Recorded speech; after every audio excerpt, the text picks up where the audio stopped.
Soft beams of light shine through glass porch windows, illuminating dust particles floating in the air, leading diagonally down to a cute little pink head sticking out from under a shoe storage rack. It's springtime, and wee Piggly is gently awoken by the puddle of sunshine he finds himself not unpleasantly drowning in.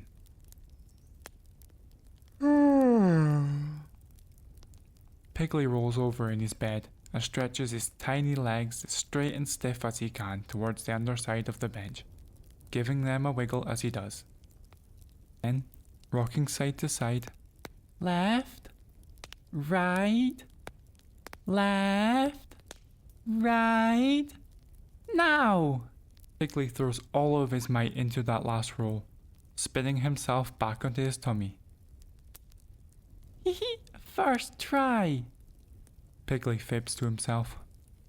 Good morning, odd assortment of shoes, Piggly says out loud to a random collection of shoes, boots, and slippers stuffed into the porch, never to be worn again, but too good to throw away, so kept here, just in case.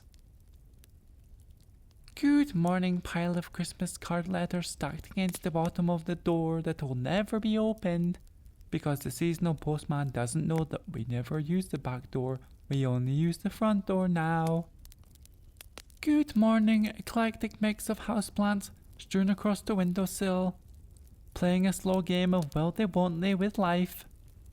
So far the spiky one has lasted the longest, but my bet's on the sunflower, sat closest to the door. It should last a while, as long as somebody remembers to water it.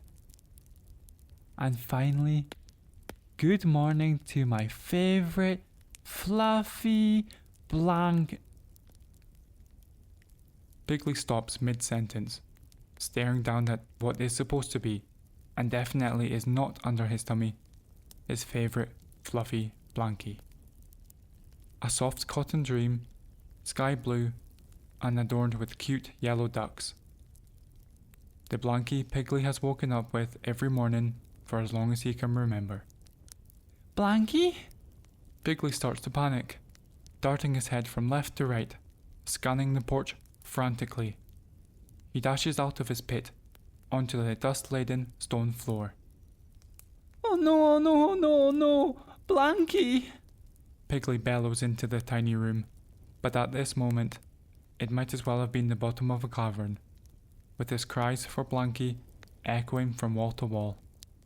Breathing heavily, Piggly begins to circle the floor, snout pressed into every crease, crack, and grub line. His breathing gets quicker, and so do his trotters, as Piggly circles faster and faster, spiraling downwards, but kicking upwards at this cloud of pollen, dirt, and whatever else years of half-effort sweeping have left behind, baked into the stone floor. Piggly isn't in control anymore. The anxiety has taken over, and his body is on autopilot, circling around and around, inhaling deeper and deeper. At this point, Piggly doesn't even know what is up or down. Boom boom, boom boom. That's the sound of Piggly's heart beating in his ears. Still looking down, Piggly's focus is now on his hooves, witnessing them expand and contract in time with the same rhythm thumping in his head. Piggly's eyes begin to burn, and an irritation persists in his throat. What could be tears begin to trickle, not down his cheeks, but backwards, towards his body, because by now, he is circling very, very quickly. His mind is blank, and the world is going dark. Where is my Blanky? I just want my Blanky!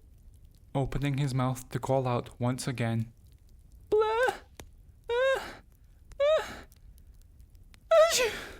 Piggly's doom spiral is suddenly halted, as he's repelled backwards across the room and through the dust cloud like a rocket, crash landing into a mountain of odd shoes and slippers.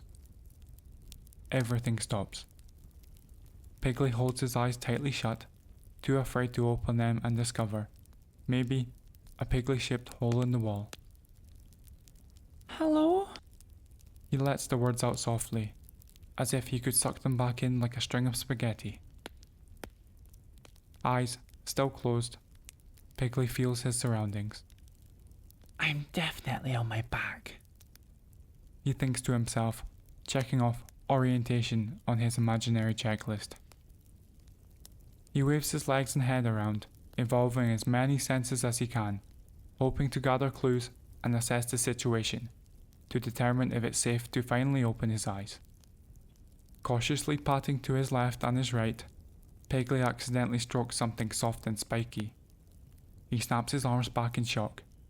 Then, mustering up all of his courage, Piggly mutters, When in times you are afraid, don't be scared.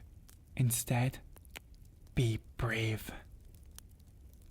and courageously goes for a second stroke. Assessing the situation further, his curiosity fighting a battle with his anxiety, Piggly decides to pick it up. What is this? He asks himself. It's round and fluffy on the top. He describes in his head, trying to imagine what it could possibly be. Piggly's mind keeps going back to the description of a wild haggis he'd once heard of on the radio. Oh gosh! I've sneezed myself all the way to the Scottish Highlands! Speaking of senses, he notices there's an awfully peculiar cheese-like aroma coming from around him. Holding the possible haggis in both hooves, Piggly gently brings it to his nose and takes a regrettably deep whiff into his chasmous snout. Phew! Piggly blurts out loud as his entire body recoils. The odour is so strong and so cheese-like, but not in a good way, that Piggly throws his head back in disgust, boinking it on something hard, causing him to involuntarily open his eyes. It may come as a surprise to some, and certainly does to Piggly, but no, he is not currently laying in a dark cave of a Highland haggis, nor, to Piggly's relief, is there a Piggly-shaped hole in the wall. That rocket trip Piggly took landed him right back in the exact place he'd awoken to that warm beam of light not long ago. Only this time, he was on his back, facing the underneath of the shoe storage bench he sleeps under every single night.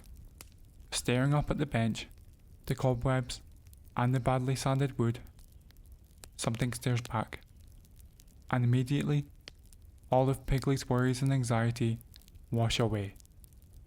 Because amongst the mix of brown, grey, and more brown is the unmistakable, vibrant glow of blue and yellow.